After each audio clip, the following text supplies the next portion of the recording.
Election Day 2020 is 19 months away, but the race for president here in Iowa is well underway. We sit down with Democratic presidential candidate and U.S. Senator from Massachusetts, Elizabeth Warren, on this edition of Iowa Press.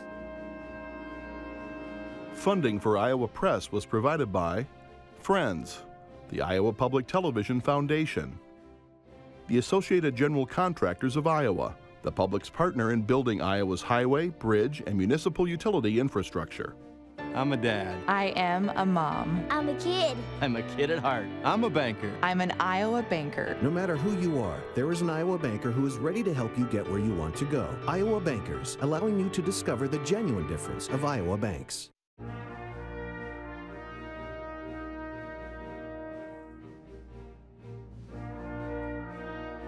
For decades, Iowa Press has brought you politicians and newsmakers from across Iowa and beyond. Now celebrating more than 40 years of broadcast excellence on statewide Iowa Public Television. This is the Friday, March 29 edition of Iowa Press. Here is David Yepsen. 4 years ago in Iowa, the early makings of a Democratic presidential primary were taking shape. Some progressive groups organized with the sole purpose to convince Senator Elizabeth Warren to run against Hillary Clinton and Bernie Sanders. Senator Warren didn't jump into the race in 2015, but 4 years later, she declared early. With 10 months to go until caucus night, Senator Warren joins us here at the Iowa Press table. Senator, welcome. Thank you, David. Have you with us on Iowa Press. Good to be here. Also joining the conversation are Iowa political reporters Brianne Pfannenstiel, the chief political reporter for the Des Moines Register, and Kay Henderson is news director for Radio Iowa. Senator, this week you've issued sort of a trust buster manifesto. You've been talking about the communications industry. Now you're talking about the agriculture industry. Aren't you sort of misleading voters, though? You can't do these things by presidential fiat. Won't you need congressional buy-in for the changes that you are describing? Actually, look at the overview. The problem, as I see it, is that Washington works great for the wealthy and the well-connected. It's just not working for much of anyone else. And that's true in sector after sector. We have, and I've talked about breaking up in the tech sector, and now I'm talking about breaking up the big ag businesses, the giant multinational corporations. We have laws to protect competition. Those laws are already on the books. They've been on the books for more than 100 years. Teddy Roosevelt used those laws to break up Standard Oil. The laws are there, but the question is there anyone who's willing to put some muscle behind it and pick those laws up and use them? And I'm willing to do that. So the answer is no. There's some things we could do through Congress that could make some pieces easier and better. But we've got the law in the books. What we need is the political courage to get out there and use it against the giants. And that's what I'm willing to do. Senator, another industry that you've focused on is financial services. Yep. Wells Fargo is the largest employer here in Des Moines. Their CEO stepped down yesterday, to which you responded on Twitter, it's about time. Yep. What should be done to hold him and the financial services industry accountable? So I'm so glad you asked about this. The Wells Fargo has just been one scandal layered on top of another scandal, layered on top of another scandal, in cheating their customers by opening fake accounts, by layering on insurance that people didn't ask for and didn't need, by adding fees that people hadn't asked for, just on and on and on. They've cost people their homes, they've cost people their good credit, they've cost people money. And each time Wells Fargo has said at the end of it two things. One is it was all our employees' fault. It was the fault of people who got paid $12 an hour, $15 an hour. I call that gutless leadership. They put in terrible restraints on their employees, squeezed their employees to try to meet impossible demands. And then when it all blew up, blamed the employees for what had gone wrong. That was part one. And part two is Wells Fargo said, okay, but we're never doing that again. We get it, we were wrong, we're so sorry, we're gonna rebuild our name. And then they turn out and do it again. And then again, and then again, and then again. So when the first CEO came in front of us for hearings, John Stumpf, I went after him really hard. I said I thought he ought to be fired. And a couple of weeks later, he was pushed out of Wells Fargo. But they brought in the next guy who had been up to his earlobes in the whole thing from the beginning and installed him as CEO. And he kept saying, oh, you know, I'm going to bring a whole new approach to this. The answer is he's not. So he's now, I've had him in hearings, he's now been forced out. But you ask the right question. Until there's some accountability, these big banks, like Wells Fargo, are just, they're going to roll it as much as they can roll it, suck off whatever profits they can suck off. And when they get caught, pay a fine, promise never to do it again, and blame their employees one more time. Well, we got to make that stop. And so one of the things I've pushed hard for in lots of places is more accountability for the executives. You know, when a corporation breaks the law, understand that as a matter of law, somebody in the corporation also had to have broken the law. There's no such thing as the corporation did this on their own. Somebody broke the law. And the idea that we now have two criminal justice systems, two versions of accountability, one for a very thin layer of the very rich, of corporate executives who get their company to pay a fine and take their golden parachutes and go off, and one for everybody else. That's not America. I believe in equal justice under law. And that means we need to use two tools. We need to change the law to get more accountability with the executives tied to their companies. And we need, again, to have the courage to get out there and enforce the laws that are available to us. Senator, let's turn to another sector of the economy, healthcare. You are a sponsor of Medicare for All. The proposal would eliminate private insurance. Of course, we're sitting in Des Moines, one of the country's leading private insurance meccas. Is there no role for private insurance if you merge to Medicare for All? So let me start. I am a strong supporter of Medicare for All because what we're looking for is the best possible coverage for everyone at the lowest possible cost. That's the direction we're driving in. There are a lot of different paths right now on how to get Medicare for All available to everyone because Medicare is our lowest cost alternative. We can't keep driving up costs both for individuals and for the country at large. Let me say though, at a moment when the Trump administration is coming after the Affordable Care Act, that what's right in front of us is an attack on the people with pre-existing conditions, on 26-year-olds being able to save 25-year-olds being able to stay on their parents' insurance plans, that you can't sell fake insurance plans. The Trump administration decided just this week that they're going on the attack to roll back all of that. But Senator, if they do that, if the courts rule with the Trump administration that the Affordable Care Act is unconstitutional, blowing it up, doesn't that make your job easier in terms of getting health care for all, Medicare for all? I just don't think of it that way. Thinking of it as easier by taking away health care coverage from 20 million Americans, by putting people with pre-existing conditions at risk for political advantage? No, that's not how I look at this at all. We've got to preserve as much protection as we can right now for people who are under threat. We need to pick the low-hanging fruit, and that is reduce the cost of prescription drugs. Right now, Washington's working great for giant drug companies, just not for people who are trying to fill a prescription. I've got a bill on generic drugs, for example, that's got big support, I should say, not only from Democrats, but also from Republicans, to bring down costs. And we need to be working toward Medicare for All. Wouldn't an incremental approach be get more done more quickly? In other words, take Medicare and allow people to buy in at age 50. Take Medicare and expand the benefits that are allowed, hearing aids and dental work and some of these things. Wouldn't it be easier to get those things done than to just start all over again? So I think those are among the different pathways into Medicare for All. Okay. You know, some people have suggested the best way to get us to Medicare for All is start lowering the age. So people are covered by Medicare at 60, and then they're covered at 55, and then they're covered at 50. That's an approach. Some people say, wait. That's helpful because that gets everybody covered who's at high risk.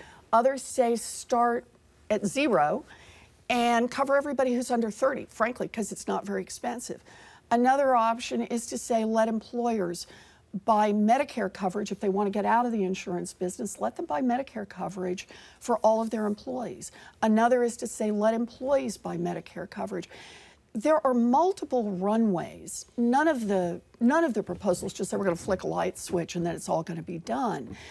The question is, what's going to be the runway that's going to work best for the most people? And for me, one of the things that's critically important is who all gets to sit around the table to talk about that. So, for example, unions do a lot of their own health care coverage, and they've done a lot of negotiation that fits for their members. They certainly have a place at the table for figuring out what the right path is, but ultimately, we always have to remember the values in this. Healthcare is a basic human right. And our goal as a country should be how we make sure everybody gets the best possible coverage at the lowest possible cost. Senator, we have way too many questions and not enough time. Brianne? Another major issue on the minds of Iowa Democrats is climate change, and you're a co-sponsor of the Green New Deal. But that resolution's become pretty politically toxic to the degree that this week you and a number of other Democrats decided not to vote for it when it came up on the floor. Should Iowans take that resolution seriously, and should they take your support of it seriously? So, I support the Green New Deal. It's in, right now, very broad outlines because it's the front end of a conversation. To me, what the Green New Deal says are a couple of really critical points. The first is the urgency of the moment. We're running out of time here. Climate change is upon us, and this is truly the existential threat, not just to our country, but to the entire planet. We have got to make change, we've got to make big change, and we've got to do it fast. We're running out of time. The second is, for me, as I read it, this is about how we think about all the different ways that we could start attacking the problem of climate change. So it's partly about, for example, investment in infrastructure, so that we need a whole lot more infrastructure, partly to protect us against what's happening and partly to help us get green energy going forward. We need to harden our infrastructure. I don't have to come to Iowa to talk about the collapse of 30 levees and bridges being wiped out to drive that point home. Iowans certainly get it. It's also about who else, again, comes to the table to talk about it. For example, the role that farmers can play in a newly organized approach to fighting back against climate change. No one understands the importance of stewardship of the land better than farmers. And making farmers an important part of our Green New Deal, of our building a 21st century plan for a sustainable planet is absolutely critical. The recent vote in the Senate, all of the Democrats had agreed that the bill is not ready. There is no official bill yet. There are no pieces. This is the front end. This is the aspiration. And this is starting to put the outline in place. And the sponsors on the bill, the lead sponsors, didn't want to have a vote yet. They wanted a chance to be able to have the hearings, to be able to get people to the table, to be able to talk about it. And so they asked everyone who was in favor of having that process to vote, I think it was present on the bill, and it was fine with me. Because I do understand we're at the front part of a critically important conversation and decision for our country and for our world. Okay. A big discussion in Iowa farm country has been trade policy. How would a Warren administration prosecute China and get it to quit stealing our intellectual property, including seed corn, without this kind of brinkmanship that the Trump administration is engaging in? So let me start with the fact, I've been a critic of our trade policy for a very long time. Long predates where we are right now. And the reason I've been a critic is how our trade policy has been negotiated and who it's been negotiated to help. Our trade policy has largely been conducted with, you have a handful of people who are actual government officials who are doing the trade negotiation, and then a much larger group that comes in that are the advisors. And the advisors, by and large, are lobbyists and executives for giant multinational corporations. It's no surprise then that in every one of these trade deals, the trade deals tilt toward the big guys. They help out the giants, and they leave behind the employees in America, the small businesses, the small farms, the folks who don't actually get to the table to be able to be a part of this conversation. But Senator, how do you get the Chinese to quit stealing our intellectual property? So you remember that you have a lot of tools in the toolbox, and part of the tools are tariff, part of the tools are other economic tools, and diplomatic tools. For openers, you don't start by picking a fight with your allies.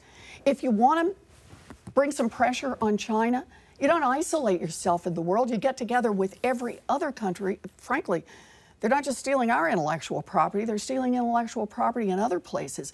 We strengthen our alliances with Canada. We strengthen our alliances with the Europeans. We get a plan in place that all of us agree on, and then we go after China and bring to bear real pressure. You mentioned Canada, NAFTA 2.0, USMCA. Will you vote to ratify that? That's the U.S.-Mexico trade agreement. You know, look, I can't support this one, and let me tell you why. You know what this one actually does? It keeps in place much of the worst part of where we are on NAFTA, but it adds a special provision, and that is something for giant drug companies to drive up the cost and the protection for giant drug companies. So we have a problem with high-priced drugs here in the United States. Do you know what the answer is in NAFTA, of all places? Let's find ways to drive up the prices in Mexico and Canada, which then locks the United States into not being able to negotiate to bring prices down better. It's on these biosimilars. This makes no sense at all. And do remember on trade policy why this is so critically important. We negotiate a trade deal on something like drug prices, or that will affect drug prices with Canada and Mexico or anyone else in a treaty. It overrides American law. So it takes us out of our ability to negotiate to bring down those costs. One more example of Washington working great for giant multinational corporations, just not for people who are trying to get a prescription. Brianne. Senator, we like to talk politics here at Iowa Press, so we're going to move to a couple of political questions. Okay. So we've got a massive field of Democrats this year, historically diverse, numbers of women, young people, people of color. As Democrats are thinking about who's the most electable in that field, what makes you think that you're the best suited to get to 270 electoral votes? Well, I know how to fight and I know how to win. Let me give you two fairly recent examples on that. The first one is back in 2012, I went back to Massachusetts after doing some work during the financial crisis, and I ended up running against a very popular Republican incumbent. He had plenty of financial support, and he had just beaten a woman who everybody thought had a great resume and was going to win. People said, there's no possible way that you can win this election. But I got in there and I fought for it. I went from down 17 points to beating him by 7.5 points. Just a few years before that, in the financial crash, I said, we've got to have a cop on the beat. We've got to have somebody out there who's going to watch out for consumers and not crash this economy again by cheating people on mortgages and credit cards. So I proposed a Consumer Financial Protection Bureau. I'm not in Congress. I have no political position. People told me two things. Great idea. And second, don't even try. Because the big banks will fight you every inch of the way. They have all the money. They have all the power in Washington, all the connections. You will never win. I got in that fight. We got organized. We fought for working people. We built a grassroots movement, and we won. And President Obama signed it into law. I think it's going to be the same against Donald Trump. Right now, people understand Washington's working great. for the rich and the powerful. It's not working for them.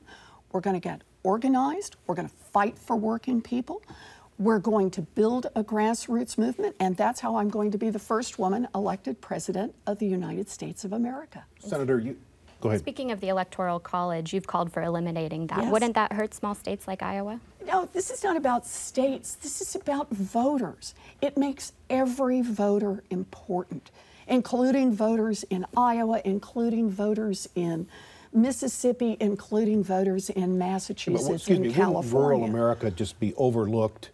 I mean, the founders set this up so that big colonies like Massachusetts weren't running over little ones. And so doesn't rural America get the shaft? No one will ever see a presidential candidate if you get rid of the Electoral College. Boy, I don't see it that way at all. Look how much of America is rural, only right now it's all got state boundaries. And you look at every state, and in every single state, you've got a minority population. You put all of the folks, you have to get out and actually meet family farmers. You've got to meet people who live in small town America and rural America. They no longer get subsumed as the minority within their state because all that matters is where your 10 electoral votes are going or your 20 electoral votes are going. I think that this actually enhances the power of rural America and small town America. Senator, explain to Iowans how you would prosecute the case against Donald Trump if you are the Democratic nominee. You've said you're a capitalist. Yes. The president says that Democrats are socialist. Look, I believe in markets, but markets without rules are theft. Markets without a cop on the beat is just a license for the powerful to get more powerful and steal whatever they can. What's happened in the Trump administration is that it works for the wealthy and the well-connected and nobody else. Can I give you just one example around that? Gary Cohn. So Donald Trump, you may remember in 2016, kept talking about Goldman Sachs, Goldman Sachs, Goldman Sachs, how terrible, right, Goldman Sachs was. He then turns around as soon as he gets elected and he names enough Goldman Sachs executives to his administration that they could have opened a branch office of Goldman Sachs in the White House. But Gary Cohn is one that's very special.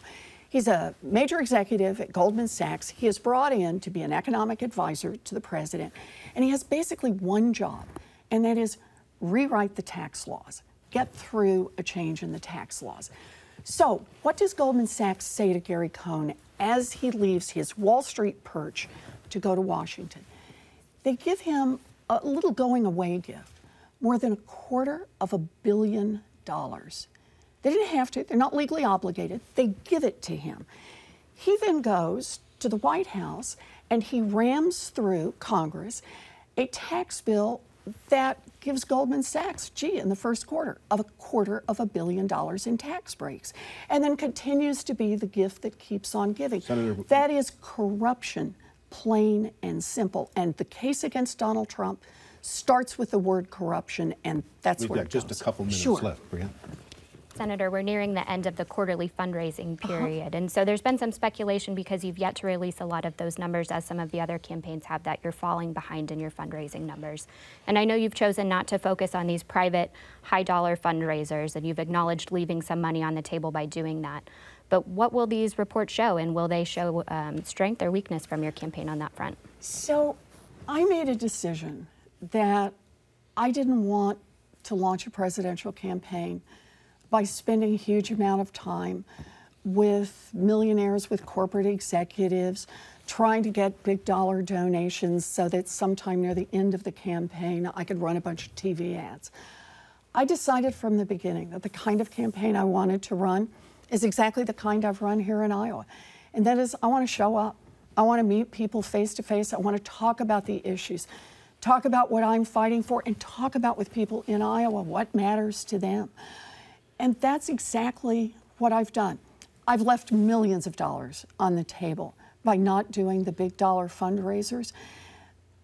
But what I have done is I've had a chance to call people who've made $10 and $15 contributions to say thank you. And I've had time to come here to go to 12 states and Puerto Rico, and time to talk about the policy changes that we need to make. Speaking of time, we have Yes. less than a minute left. Oh, yes. And I'd be remiss if I didn't ask you about immigration. What would President Elizabeth Warren do about the crisis on the southern border? Well, the first thing we have to do is we have to have immigration policies that are both good for our economy and consistent with our values. Part of the reason that we have a problem in Central America is because the United States has cut back on aid. I think the smartest thing that we can do is help in Central America to stabilize the government, to help stabilize the economy, so that mamas are not picking up their babies and running in the middle of the night in fear for their lives. I think that in terms of values, I went down to the border. I saw it up close. America should never be a country that puts little girls in cages, that cages up children, mamas with babies. We need to remember the difference between criminals, terrorists, and little children. We don't break up families. And Senator, I need to watch the clock. Oh, We're fair out of enough. time. Thank you very much for being with us here. We appreciate Thank you. it. It's good to be here. Thank you. And thank you for joining us. We'll be back with another edition of Iowa Press next week when we sit down with Iowa Senate Majority Leader, Republican Jack Whitford, to discuss state legislative session in Des Moines. For all of us here at Iowa Public Television, I'm David Yepsen, and thanks for joining us today.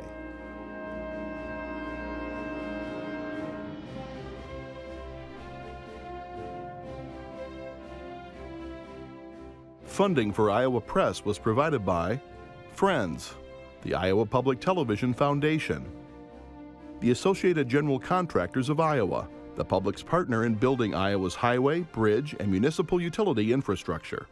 I'm a dad. I am a mom. I'm a kid. I'm a kid at heart. I'm a banker. I'm an Iowa banker. No matter who you are, there is an Iowa banker who is ready to help you get where you want to go. Iowa Bankers, allowing you to discover the genuine difference of Iowa banks.